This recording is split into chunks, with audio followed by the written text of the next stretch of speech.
It is 6:01 on Wednesday, December 16th. Welcome, everyone, whether you're joining from your home or your office or wherever you might be. Here in New York, it's snowy outside, so first snowstorm of the year. It's exciting, but also I hope you're staying cozy and safe. We're very excited to have Shali today with us, who's a product manager, and we'll be sharing how making bad soda bread can help teach us about product management experience. And so, Shaw, I'll turn it over to you actually if you want to do a quick intro about yourself and your background, and then we'll move on to your presentation and then Sure thing. there. Yeah. Hi, everyone. Thanks for joining. I want to obviously thank the MIT Enterprise Forum in New York City for inviting me and everybody else here. It's a little bit of cold. Obviously, we're in New York City, winter storm, so hopefully you're staying warm. Thanks so much for taking the time to join us and spend the next hour or so listening about terrible soda bread. I'm going to give a little bit of intro went into the slides. I'm going to turn it back over just really quick and go from there. Let me share a presentation. All right, can folks see? All right, thumbs up. So today's talk, I'm going to do a little bit about what making terrible soda bread taught me and how it taught me to be a better product manager. So for folks out there, you get questions or anywhere along the way, please ask. We'll try to make this, if we can, a little bit interactive. Hopefully by the end of it, you feel you get some edutainment out of this. And I promise everyone, you will get a soda bread recipe that you can try on your own. So introductions a little bit, why am I the right person? Why are you listening to me at all about this? Let me give you some background by myself. I live here in Brooklyn. I've been in product management for almost 10 years now in different kinds of financial services or fintech company. Most recently, I led product and product design at an insurance tech company called Haven Life. Before that, I did student lending. Unfortunately, we lost a little bit to SoFi. So if there's anybody out there, you guys definitely won. I went to school, obviously, Berkeley and Cornell Tech here. But besides that about me, I also write about product management on my Substack.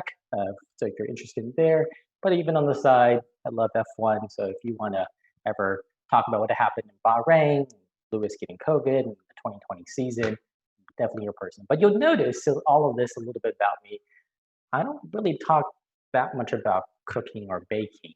And that's there's a big reason for that. Cooking and baking are definitely not my superpowers. I've definitely had cases where left the stove on, burned some things a little bit, and I always tell this story. When you're baking cookies, it's really important to get salt and sugar right. There's a big difference, obviously, between 3 cups of salt versus 3 cups of sugar. Your cookies have a very different taste afterwards, you find out. So not my strong suit here. But as all of us who might be in the pandemic, we've all been maybe doing a little bit more TV watching. I know I definitely have along the way. I can even tell you some stats, right? Most recently, actually, research has shown in the Americas alone, during this time of the pandemic, streaming has risen 27% alone. And so everyone has a different favorite TV show. And I'll tell you at the moment, one of my favorite is this one, The Great British Baking Show. If you haven't seen it, I highly recommend it. It's on Netflix, all 8 seasons there. Even if you don't have Netflix, it's okay. Support your public broadcasting television stations. It's on there as well. Now, why do I like it, folks? If you haven't seen it, why do I recommend it? Well, 3 big reasons. There's technical competition. You get to see some fantastic, amazing things. It's like there's wonder along the way, creativity.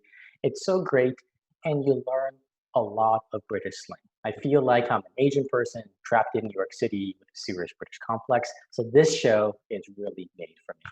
And if you know anything about the show, one of the things it talks about is there's a series called Masterclass, which teaches you the basics of how to create some of these challenges that you watch. And so for me, as someone who thinks about these things, and I fall into those process somewhere along the way, I feel like I could do a little bit of that. There's a little bit of ego in me. Let me see how I can do. And so in the next 3 acts, let me tell you a little bit about my soda bread making process. So we'll start with Act 1. That's it. That's Act 1. So soda bread. If you haven't made ever, you don't know anything about soda bread, let me tell you just about it. it's one of the easiest bread to make for two reasons. One, there are very few ingredients, right? You got flour, salt, buttermilk, baking soda. That's it. Fewer ingredients is great for novice bakers because there's less things and less likely you'll actually screw up and make something wrong. Second of all, soda bread, oftentimes these kind of bread are often known as quick breads because it doesn't require any proofing. So proofing, this is the step for those that are bakers out there where you have to prepare the yeast and let the bread rise and give it time. You don't have to do any of that. In soda bread, the buttermilk and the baking soda, they react. And so you can do the whole thing in 45 minutes from scratch. And that's one of the things I said, well, hey, I think I can really do that. But my question to many folks out there is, have you ever eaten both overbaked and raw bread? Well, I can tell you now, I have. I've definitely eaten my own, both overbaked and raw bread. And you might say to yourself, some of these things, you're like, wait, what do you mean? It's common sense. We've all had bread, right? Well, how could this actually occur? Can't you see that it's raw or that it's burnt? Why are you eating it along the way? Did you know any better? Um, and so this is the first part I want to talk about how baking terrible soda bread may be a better product manager. Those were some of the things I thought of, and I was told, in essence, when baking soda bread. And they made me think about as a people manager, those are some of the things, unfortunately, I have to admit, I thought about others when working with them. And so as a people manager, I always felt like, hey, I'm doing great. I'm champion of others. I'm supporting you in your journey. But oftentimes, I have to admit, in that moment when I made my own terrible soda bread, those were some of the things that I foresaw or heard. You start to think about maybe that's not the shiny example they're giving out to be. How do you think about that along the way? So if you give somebody actually a chance and they have to make mistakes along the way in their product management journey, what does that mean for me as the manager? And there's another part for the individual contributor there I think about. You know, when I was baking that bread along the way, I had a sense that something wasn't right. And there's a reason why it's both overbaked and raw, right? At the moment when I took it out of the oven, I said, I don't exactly know. Let's put it back a little bit longer. That's how you get overbaked and raw bread all at the same time. And so one of the things actually as an individual contributor, or if you're early on in your product management career, you'll often have cases where you sense something isn't entirely correct, but you're not sure what that is. I'll give you even a specific example. There was a time I came back from vacation. For some folks who've been working with other engineers, we made a change to a feature, and I didn't really understand why we made the change. Looked into it a little bit deeper, and everybody kind of said, it's okay, don't worry about it. It didn't break anything right away, but it felt wrong for me, having worked there for a bit. So I just kind of dug around, did a little bit more of the asking, why does something happen? I was in touch a little bit with my 6.6. And it turned out after asking a whole bunch of questions, while what we did was technically fine and there was no system issues, there was a regulatory issue in the financial space. And it turns out what's logical by mathematical senses may not be how regulators in our financial institutions and systems actually determine what's legally possible. So here, going back to baking my soda bread, I had a bit of sixth sense too. I'll come back to that in this case.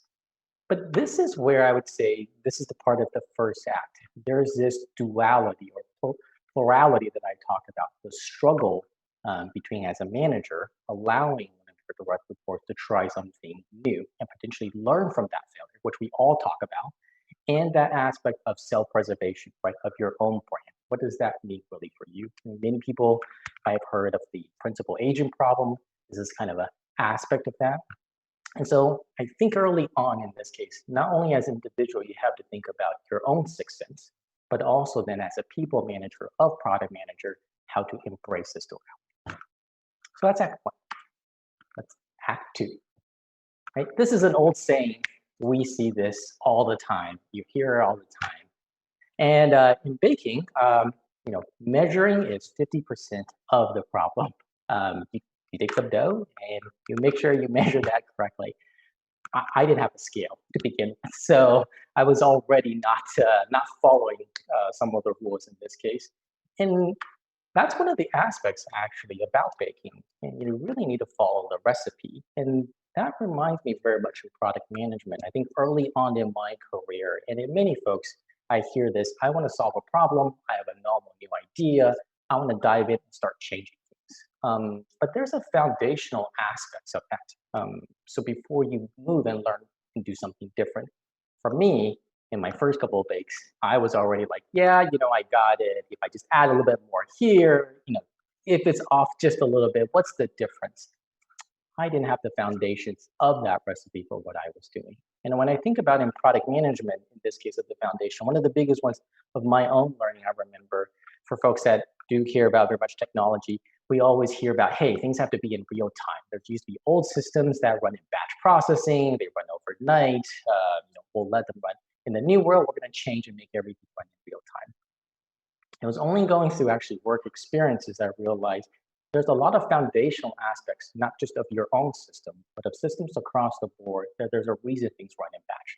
Changing one aspect of something may have implications because other parts are not. And that's like a recipe, right? You add a little bit more flour, you have to think about where your water ratio. It's not that all those parts are interrelated. So early on, really much think about where that recipe. And here's my first photo, one of the few photos that we show of an actual soda bread that I made. In this case, I follow more of the recipe. It's not raw anymore. You're starting saying to shape the bread along the way. This is on a cooling rack in this case. This is a piece of, it's not great. I can't say that it's great, but it's coming along the way.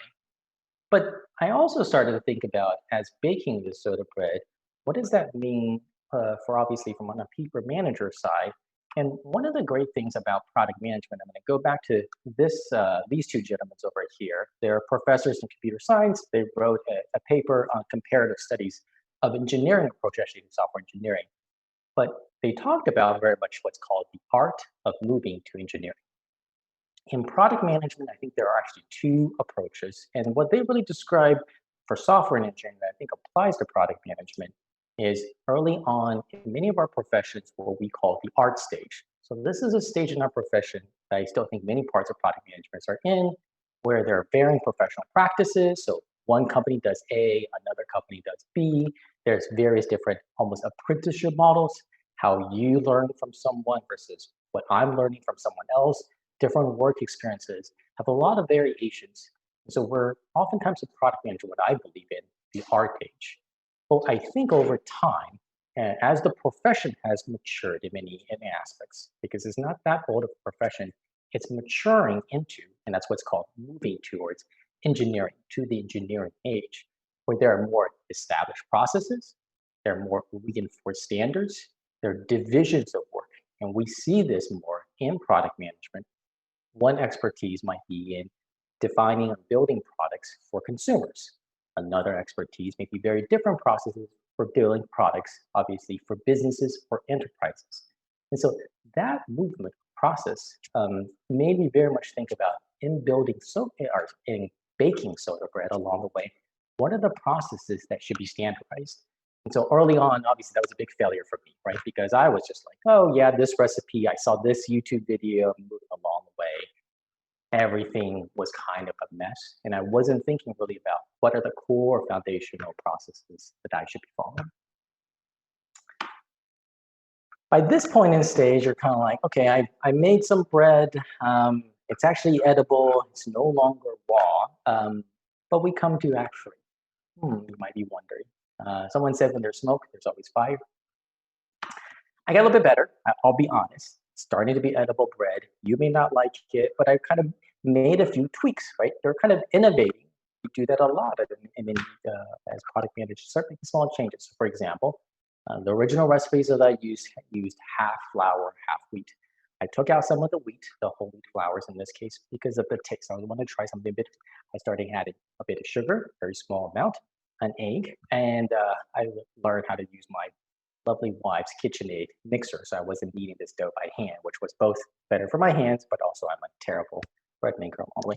And at this point in time, I had built a little bit of a ego. I got the bread thing working, so I was, kind of excited about it. And then the next thing that happened, this isn't a picture of my actual oven. So for the folks, I didn't take time out to just take my phone instead of helping out. But I did set off definitely the smoke alarm throughout the apartment in this case. But it was very confusing to me. Like I didn't really understand why. But my wife definitely came out and was kind of saying like, what is going on here in the kitchen? Just baking bread here. Um, One of the things I started doing was as you get more recipes and when you're baking soda bread, there are so many recipes, obviously because of the British Baking Show, Paul Hollywood, right? I'm watching, I'm reading, I'm watching. And one of the things in his recipe he talks about very specifically. He says in this case, right, put the dough on the baking tray, make some cuts, blah, blah, blah, dust the top with flowers, right? Well, dust the top with flowers. Okay, put some flour on top. You see my previous photo? Yeah, there are some tops of flowers along the way. So I'm dusting, I'm kind of doing his thing. I'm trying to follow his motion, be cool with the bread baking. And when you dust, sometimes you sprinkle dust all over. I didn't think that much about it. But what I learned here is the innovation of trying to imitate and be something new along the way. I put too much flour actually on the pan. And when you put too much flour in essence on the pan, if you put in the oven on a high, especially on a high temperature bake in this case, that flour burns, right? Burning causes smoke. Smoke sets off your fire alarm. So what does that kind of really say? One of the things I think all product managers try oftentimes to do is push for innovation. And we're trying to do something different. In my case, I was trying to imitate some of the greats, or what I perceive to be the greats. If I follow them, kind of maybe, hey, there's bring some flour, but if I put something a little bit more over it, maybe it'll look more wow. Maybe it'll do something different new. What we don't always think about when we're innovating is what I think is more important to that innovation is change. It's change associated with innovation. In this specific case, it was what's the consequences of doing something wrong? In another situation that I've worked upon in product management, when you're making changes to a system or a new product, it's not only how new users may think about that, but it's also internally what your organization, the people that you work with, how do they deal with that change? In this specific case, it was my wife literally coming out saying, you set the fire alarm, what is going on? I need to stop what I'm doing and help you. That was a change management aspect that I had not thought about. But in your organization that you're working through, as you especially are pushing for something new, did you think really about what the changes and impacts of those changes really might be? And so to bring it all back a little bit together, baking soda bread, what does that really mean? It was great. I had a lot of fun. Show you some of the recipe or a recipe at the end of what that would be, but I really kind of bring it down to two parts. As a people manager, three things really came to me. One was to really embrace this polarity model, this two sides that you always struggle a bit with, both on allow individuals that you manage to go learn through their failures, at the same time balancing between the protections and kind of the responsibilities that that's a challenge, but you have to embrace that challenge. The next part I think about is really establishing and reinforcing processes. People are going to want to innovate. People are going to want to start trying something new. But have you thought about setting up the foundation? And then finally, as you work with obviously developing new things and innovating somewhere along the way, are you helping others manage that change? Now, if you're an individual contributor on the other side, you're just you're not managing folks yet. I think three things really came also in this experience. So for me, first, it was honing your sixth sense, right? I think there are moments in our career we may not be the expert. I am not the expert baker by any means of imagination. But there were moments I realized something wasn't entirely right. And so there will be parts in your career as a product manager that you'll have those feelings, hone those feelings along the way. Ask yourself, what is it about this that I don't feel that's correct? How do I understand? Ask the why. So be in touch and not ignore those. The second part I think about it is we oftentimes early in our careers want to make changes. We want to do something new, right? We want to innovate. But you need to innovate upon some foundation. Do you understand the foundation where you're innovating upon? I was trying to make changes to the recipes before I even knew really how to bake the basics. So that was a bit early, and obviously that resulted in both really bad soda bread and a lot of wasted dough in this case. And the last thing I kind of end here is, and out of all this journey as an individual contributor, I need to definitely thank my wife along the way from all the flour and eggs and other things I probably threw away.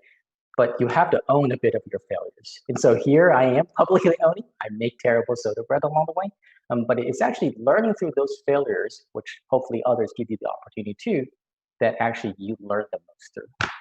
And so that's a little bit of some of the things I learned through baking terrible soda bread. If you want to learn a little bit more about me, these are some ways you can find about me. And as I promised everyone, we'll leave this up here on their questions. This is an appropriate recipe. So New York Times, not terrible Shaw Lee baked. For soda bread, I modified it just lightly on instructions from a writing perspective, so it's clear and simple. It's both obviously in the metric system and the English system, so depending on your temperature and ovens, wherever people might be globally. And I did bake this, I did use the recipe, and when it's not over baked and raw, it is good. Thank you. Perfect.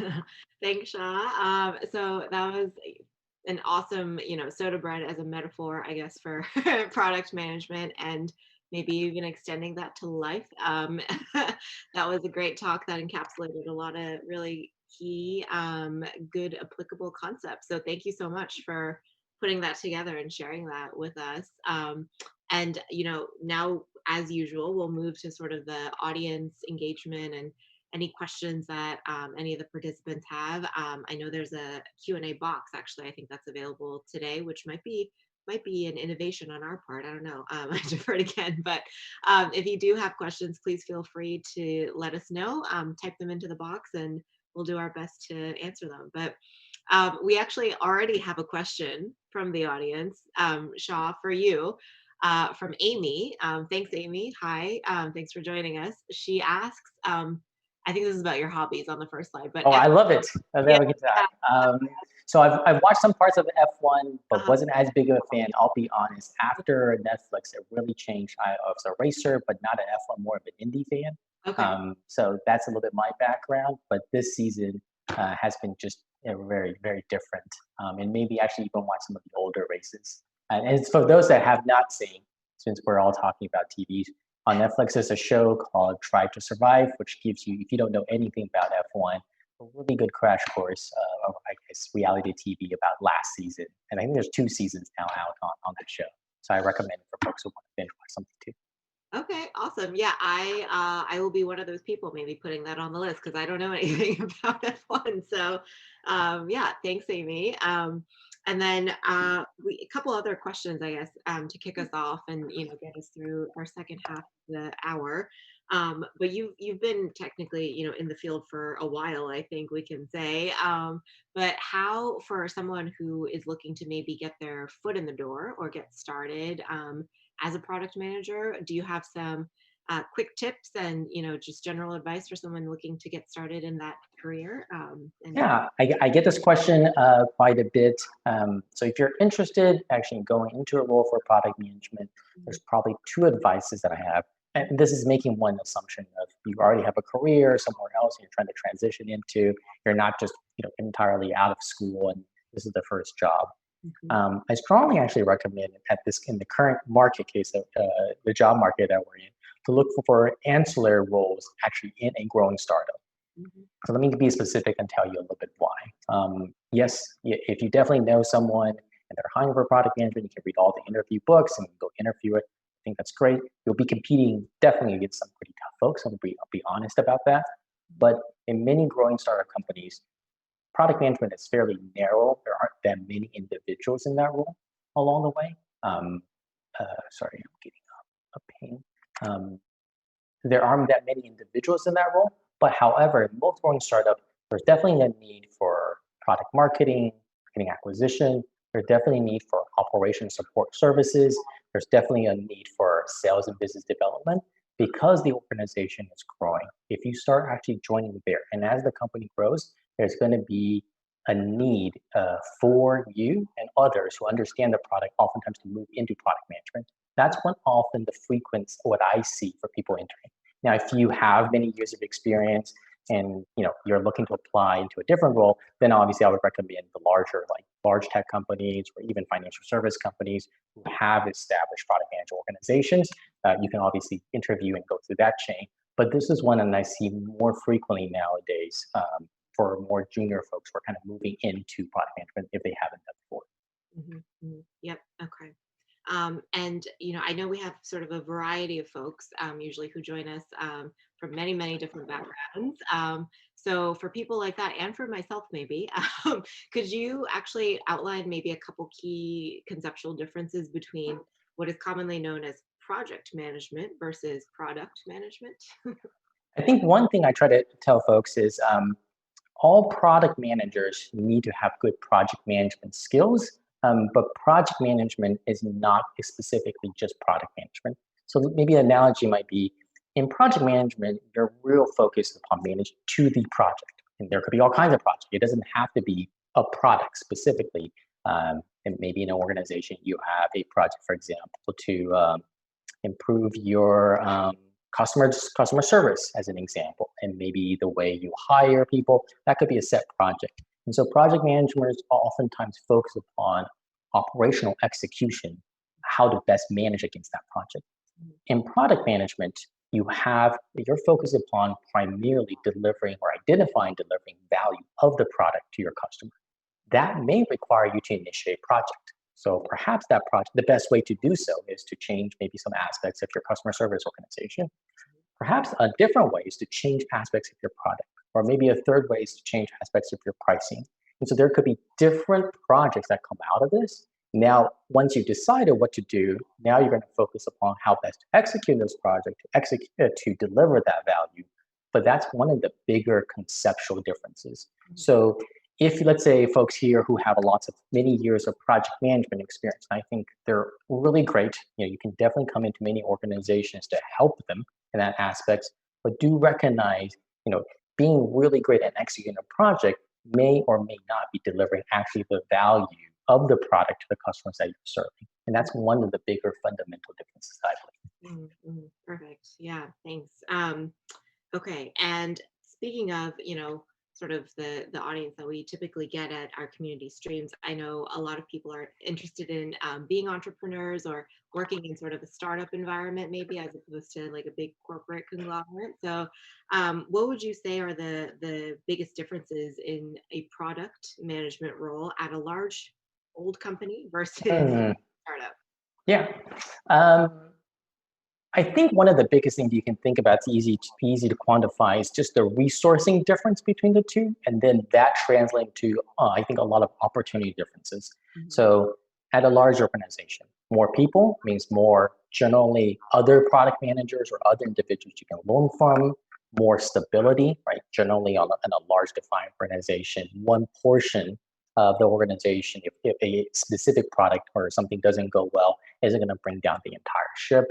um, you're going to focus upon much more specific, I would say, specialists, kind of like in manufacturing, use the typical adage, right? Once you have a whole bunch of steps, I may do A, you do B, so we specialize in more areas. Once you go into small, and let's go to the extreme end of small to paint that analogy, it's like a one person, you're the founder or entrepreneur in that case, you definitely don't have as much resources, both money and people and others in essence. You may have a network, but you don't have that directly for the organization. But as a result of trade-off, you have a lot of more autonomy, right? You both have to figure out and think about all the things that you do. So today, maybe you're doing A. Tomorrow, then suddenly you're doing B. And so that variability can change quite a bit. That's one of the bigger differences. And so if folks are thinking about, let's say, and I see this often, you might have worked in a large organization, you're a little bit tired of maybe the bureaucracy, is the term we describe, where you feel like you're doing the same thing over and over again. And suddenly they're like, okay, I just want to go to a smaller place and have a more of autonomy. Simply just recognize that in exchange for that autonomy, you are giving up some of the benefits of a larger organization with the resources, and vice versa. For those, there'll be some folks maybe here who work at a smaller organization, and they can hear and feel some of the pain points of, we're always being scrappy. You may actually be seeking some of the more stability and the resource richness of a larger organization. So that's probably one of the bigger differences I see broadly speaking. Yeah, definitely. So we've had a couple other audience questions, so thank you guys for sending those over, and I'll actually just read them so that everyone knows what we're looking at. So our first question or second question, I should say, from Priscilla. How can you inspire members on the team to become more innovative and bring new perspectives to the team? Or is that role more of a manager? Hmm, Thanks, that's Priscilla. a Yeah. Yeah, thanks, Priscilla. That's a great question. So first of all, I'm going to say I believe, right? It can be everyone's role Mhm. because the kind of the adage would be like two brains is better than one.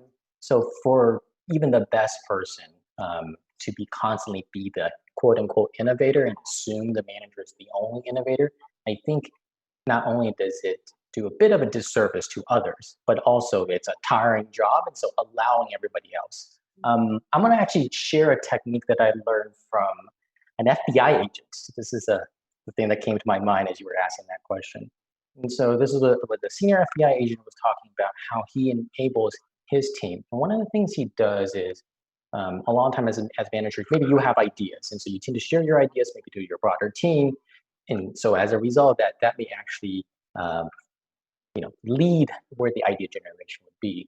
What he actually does is a little bit different. He tells his team ahead of time, hey, during this meeting, I'm looking for actually innovation, some ideas on a problem. So you obviously need to help define the problem of what you want people to actually think about. And then he's going to say, I'm going to call on each of you. I'm going to go around the room. He has a team of about 10 or so. I'm going to go around the room and each of you, I'm going to call upon you and ask you specifically, right? This is not an optional. You can't hey, I don't have an idea. He's literally going to say, I'm going to go around the room, call upon you in that meeting. I'm going to ask you what your thoughts are. What do you think we should do? Or what questions might you have if you don't have an idea? And so that's one way I thought, and I've used it in the past for my own teams. And so that does two things that really help. Early on, I'll be honest, in this case, some members of your team feel a bit nervous, right? Especially if this is something that you've never done before. So what I recommend if you're going to take that technique, and he said this too, you don't need to like put a person on the spot, right? You don't need to be like, Shaw, today, this doesn't need to be a pop quiz as an example. But it is a transition in that process. And in that transition, actually, what you'll start hearing in many cases is ideas or thoughts that you previously never heard of. And it's your job now as the manager to try to facilitate and guide that conversation by deciding what kind of questions to focus upon, where the conversation can steer. And then the last thing is where you want to add your comments. So that's kind of one maybe a very tactical, specific technique to how to think about maybe motivating others to get them to add onto the conversation. Perfect. Thanks. And then our next question comes from Ed. So thanks, Ed. So Ed says, how would you approach building new products versus innovating and improving existing ones?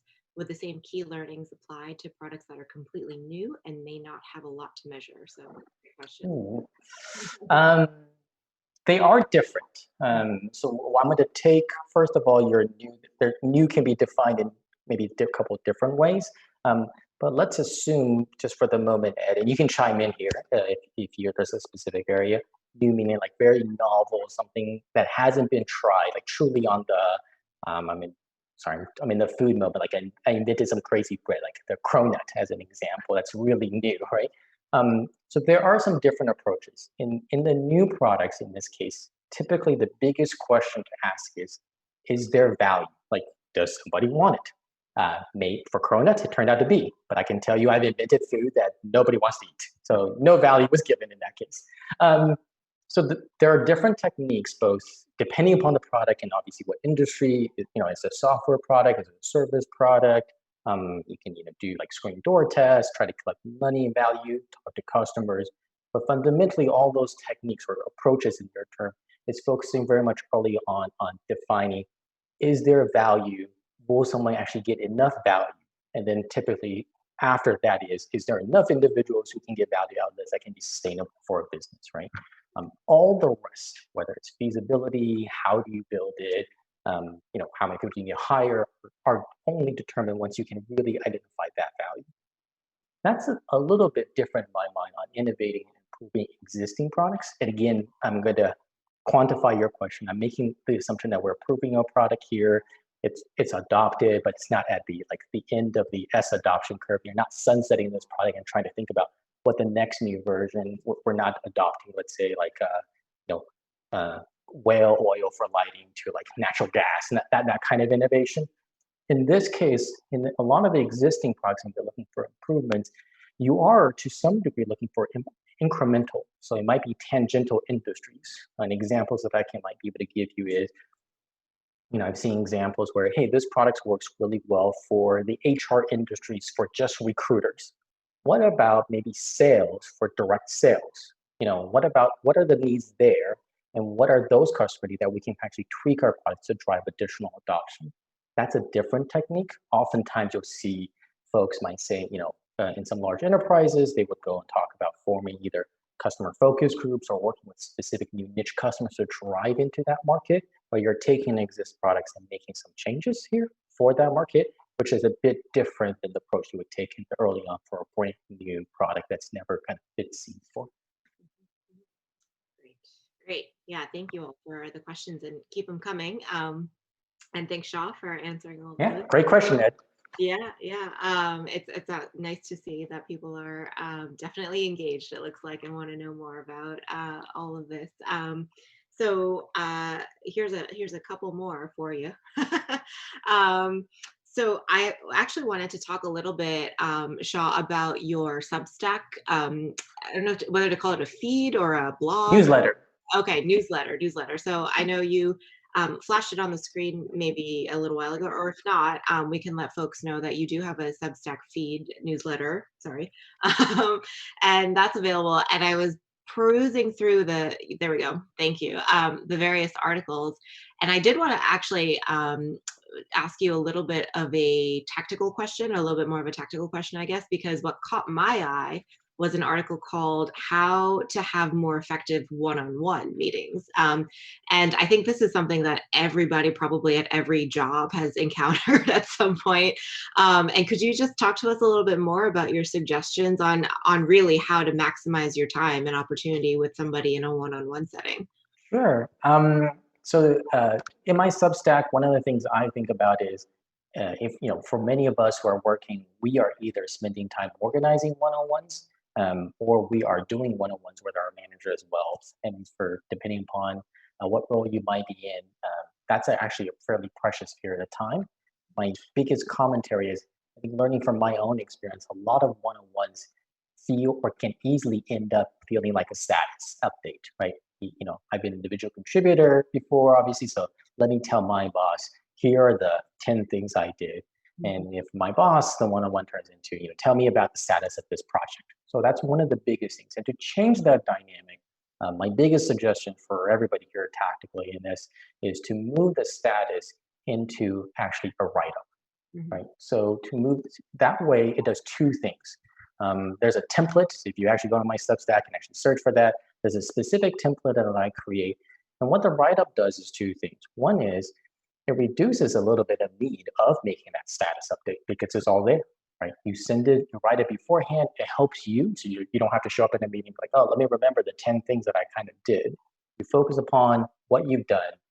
In addition, by sending a bit early, it allows both the manager and you, in essence, to try to figure out which part of these statuses do you even need to talk about if there's something to explore, and what's that exploration. Oftentimes, we ask or we give status updates for one or two reasons. Maybe as an individual contributor, you're stuck somewhere, right? You're like, hey, I need to get somebody to do X, Y, Z, but I can't seem to do so. And so it's kind of a call for help. In other cases, you as an individual might be actually just want to bounce off an idea from your manager. Like, I think the best way to do this is by doing A, but I'm not so sure. And I want to use actually my one-on-one to talk about that. You can then be much more focused in doing so. And as the manager on the other side, by reading something, I think for many managers, it really helps you stay organized, right? If you have 4, 5, let's even go like 8, hopefully you don't have 10 direct reports where you do a ton of these one-on-ones. But as the more you have, keeping them organized and being understand like, okay, what are conversation, what are statuses? Do I need to help one person do A? Is that for a project versus something more on the personal development side? That's one of the biggest things that I think helps many folks. There are tools for this, but creating simply like a Google spreadsheet or a Google Doc just to facilitate that, I think is one of the biggest improvements that you can do for your. Perfect. All right. And I think another question that comes up a lot probably as somebody who works in tech, or for the folks who work in tech on the call, or sorry, on the call, that's such a work term, in the session today, is, do you have to be a technical person in order to be a product manager? Do you have to know how to code? Should you go and, learn Python and all these things before jumping into product management? What do you think? Yeah, so I get that question. I'm going to say, firstly, I'm a bit biased, but I'm going to first of all say it depends, and I think that is a fair answer. But let me tell folks and elaborate on what it depends upon. I think learning to code is helpful. I'm not trained actually as a software engineer, so just to give that background. But I have taken some courses to understand the basics. I think it's helpful for two reasons. One is it's helpful for you to have the same level of conversation with many of the folks, especially if you're working on software products. And nowadays, I think software is eating the world as we talk about it. It's helped you have the same level of conversation. In the same way, learning, as I've learned in cooking and baking, learning the terminologies of baking, right? Like how do you measure something? What's weighing? There are certain words that chefs and bakers use. By doing so, you have better communication. That's one of the foundations I think is most important. So this doesn't mean you have to be the best coder, but being able to speak that language, and as many folks here probably definitely are nodding, hopefully, and understand, that helps you a lot in doing your job actually as a product manager. The other part where I say, and actually it depends specifically here, has to do with the type of product that you're ultimately managing. So there are tons of products. I got a cup right here. That's a product that people actually manage. We oftentimes talk about software products. That's the one we think about. So let's say you are managing more technical software products, right? You're managing maybe a machine learning product. You're managing databases specifically. I think in those cases, being even more technical, right, and quote unquote learning to code can definitely help you and definitely help you accomplish tasks. So that's probably an area where oftentimes either companies will have prerequisites where it's important to know, again, maybe the basics. And then, sorry, I mentioned earlier, the other part that it can help you in just learning to code is it can often help you do your job by simplifying processes. You can write example of you learning some very basic command line skills might allow you to, something I've done in the past, you want to search through a file. Let's say you have a file with many different characters and text. There's a command that you can run in the command line called grep that allows you to search through text by keywords. Almost very much for folks, who folks are familiar, they probably know this away. If you're not, almost as like you had your Google search, your personal Google search on your command line to search through documents. So you don't have to do that control find by opening up each document along the way. So learning some aspects of certain coding can make you more efficient in what you do. That's a benefit, but that doesn't have to be exclusive, in a sense, for product management. Mhm, mhm. Definitely. Yeah. And I think what you touched on is a key point about just communication in general in the workplace. If someone is speaking an entirely different language, basically, than you are, then I think it is much more difficult to try to work together and to get things off the ground than, as if you have some common language that you can share, then obviously that helps a lot, especially for, I think, a discipline as interdisciplinary as product management, where I feel like you guys are probably talking to all the different aspects, or many different aspects, across a company and across different functions a lot of the time. So actually, on that note, any words of advice for doing that kind of interdisciplinary or cross-functional communication? I mean, that's a broad question, but Sure. I think the one that I try to practice and still something I'm working on is actually listen more. okay. That would help you in all forms of communication. Someone was actually just teaching me here the other day about better writing emails, cold emails specifically, and I think we all, at least I don't use the word more, I have a tendency to say, hey, I'm focusing on myself. What's the problem I have in hand? Obviously, the moment it was baking terrible soda bread, but what's the problem I'm facing? And then when I'm interacting with you, that's kind of what's my framework or mine. I think the best folks that I've seen who do communication across different folks are more on the active listening side. So they are hearing what's the top problem for you, right? They're able to put that issue, and then what they can do is pivot around and say, okay, if that's the problem for you, are there problems that we both share? Where can we both work together to tackle that? For me to do that, I really need to be able to listen and and I know we are busy. We go oftentimes, like 30-minute meetings go throughout the end of the day, and your day ends. You're like, oh my God, that was just a whirlwind of things. But if you can, even if you identify, hey, this is the meeting or this is the individual, really where it makes sense for me to put in more of that energy, pause, ask those questions, really hear what they're saying beyond just the verbal ask, and maybe even the tone and body language behind, that would really help you, I think, in having those inter-teams or interdisciplinary communication. Yeah, yeah, definitely. Um, Great. So maybe we'll switch gears in the last 15 minutes or so to, we can definitely still take technical questions and, career related questions, but, um, we said at the top of the hour that our goal today is, what did you call it? Edutainment? No, Edutainment. edutainment. Yeah. So to move to maybe the edge, no, the attainment part, I guess, of Sure. the hour.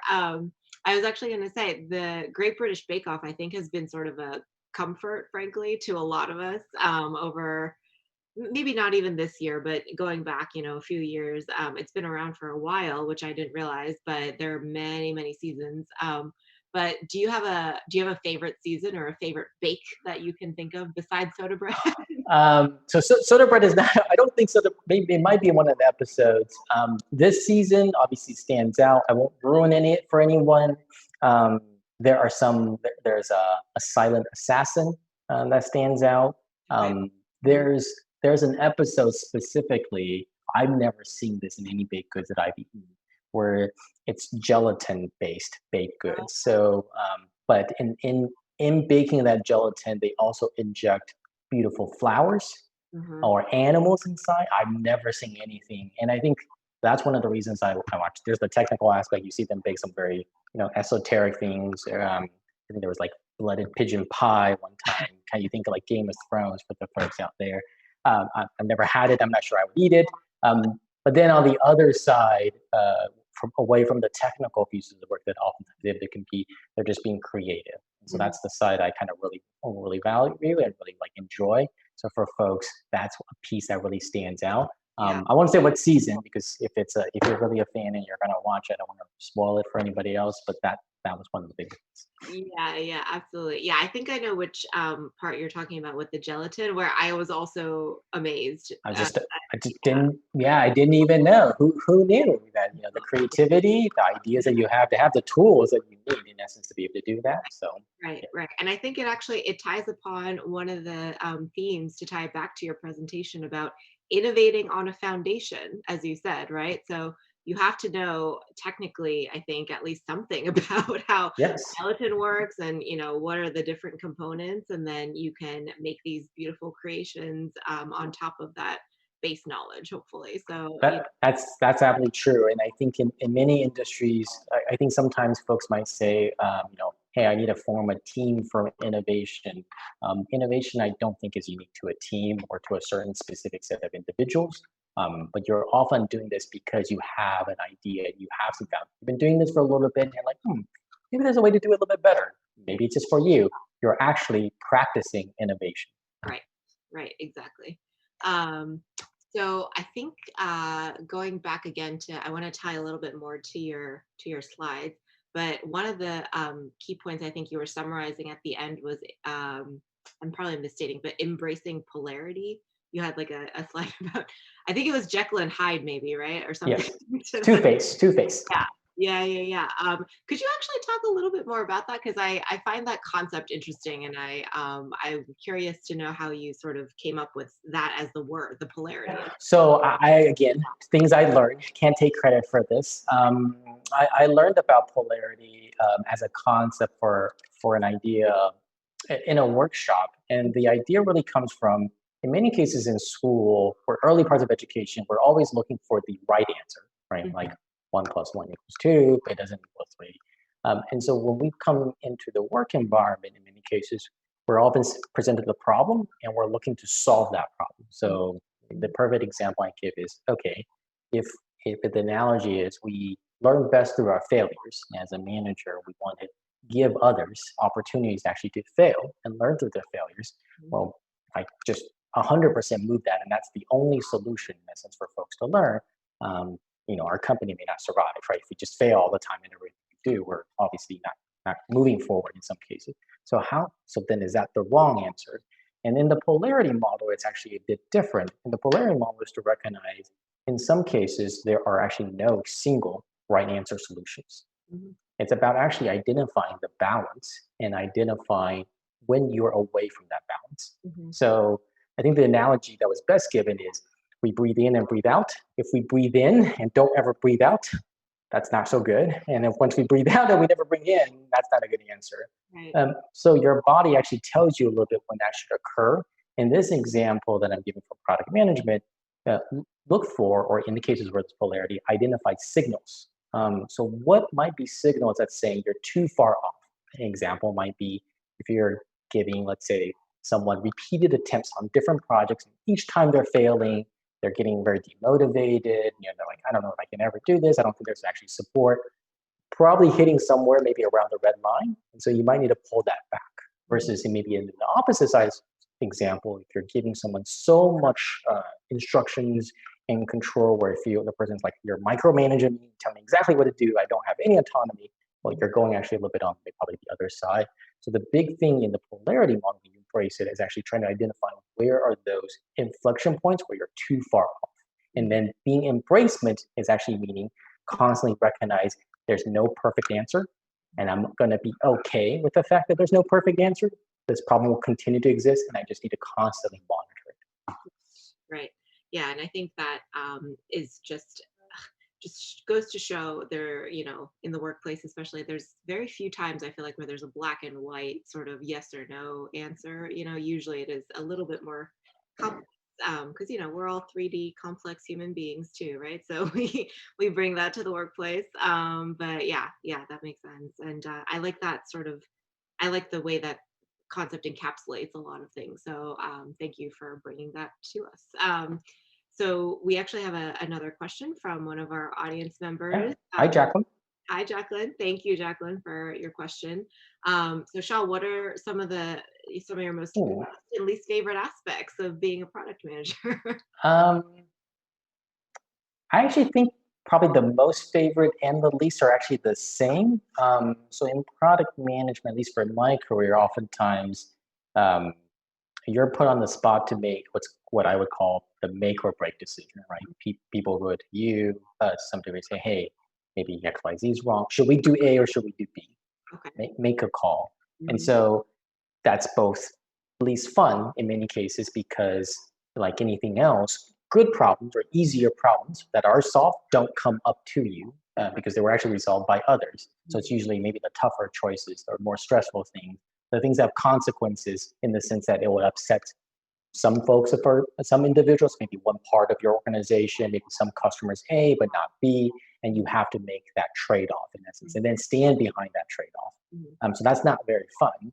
But then actually the other part I'll say immediately is that's the part that is oftentimes most exciting when you think about it. And it is the challenging part of product management is why I enjoy that role because you are quote unquote in the action, right? Those tough decisions do come to you for a reason.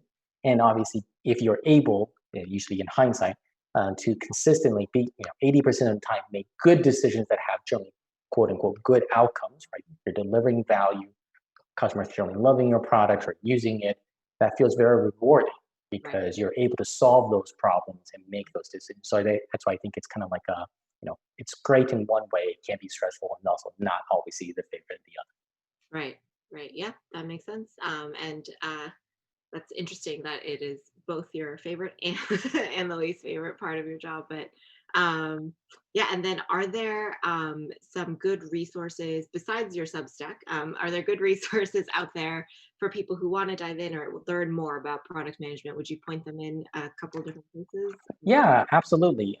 So product management is a pretty wide field. I usually hear I've touched upon what I call a little bit more of the softer skills in some ways, right? Embracing your sixth sense and things that you can kind of practice a little bit. So I'm gonna focus upon two or three that kind of stand out for me. And early in my career, two books really stand out. So I highly recommend. If you haven't heard, Marty Kagan's name gets brought up all the time. He's written a great book, I think, about building products that customers love. There's another one that's very popular, maybe at the moment, called Escaping the Build Trap by Marissa Peri. Those are like books that I think give you some good foundations. There's, if you are more in the stages of interviewing and you're looking to break in, there's like Cracking the PM Interview Guide that gives you ideas of how both large organizations, smaller organization like startup, how they interview, the type of interview questions that I think is actually helpful. Another resource that may not be as common for people think is actually on Twitter.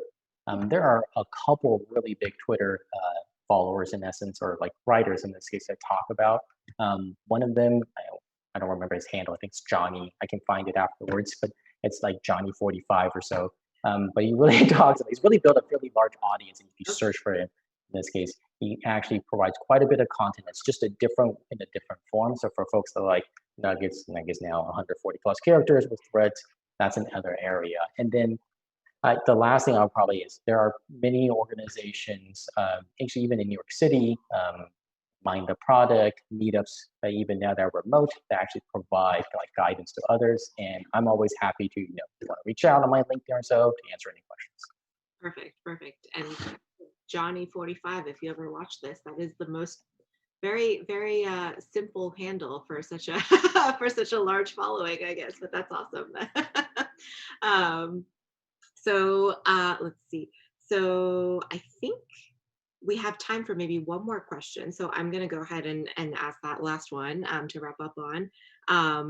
But you actually touched on this a little bit in terms of like softer skills and more of the intuition that comes with maybe experience. But what do you think are the most difficult skill to teach a product manager? Yeah. I think there's like 2 or 3 things that are very hard, or I haven't figured out how to teach. So one is fundamentally, I think, interest. There are all kinds of products, obviously.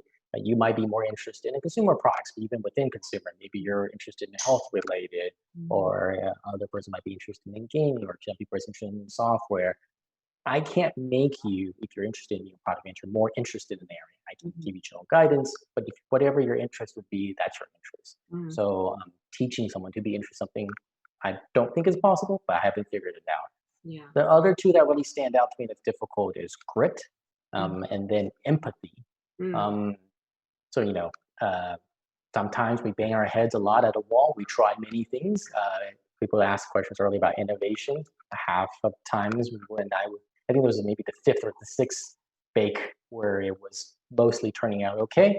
In the times where you're trying to do different things, most of the times they aren't so great. And so to be able to persist over that is a hard thing. I think actually it's more of a, well, do you want it? And do you want to keep trying? I think that's on the grit side. And on the empathy part, I think it's also something fairly hard to teach. I think a lot of folks confuse empathy with sympathy, right? Hey, I'm sorry. I'm sorry for you. That was really tough. Maybe you can do something better. Whereas empathy is actually, hey, I'm sorry that was really hard. Let me join you. And that's a really hard thing to put yourself in a vulnerable spot. And I think that's one aspect. Oftentimes in product management, we talked about whether working interdisciplinary with others or trying to really understand the pain points of customers when we are not the customer ourselves, to really put ourselves in that situation. That's a hard thing to do. Those are the things that really probably stand out for me. Yeah, definitely. Well, we are at the end of our time. Unfortunately, that hour flew by. So, Shaw, thank you so much for Thank joining you. us today. Yeah, and thanks for the awesome talk. And I think we'll be maybe we can share around that soda bread recipe, because I know Absolutely. But thanks for all of your insights. There we go. Thanks for all of your insights and your time today, and thank you everyone for joining us and all of your awesome questions. And no matter where you are, hope you're staying safe and happy holidays. And we'll see you actually in January again for our next session. And Shaw, thank you again. It was awesome to meet you and talk. Thank you. Thanks everybody, and have a great happy holiday. Perfect. Thanks everyone. Good night.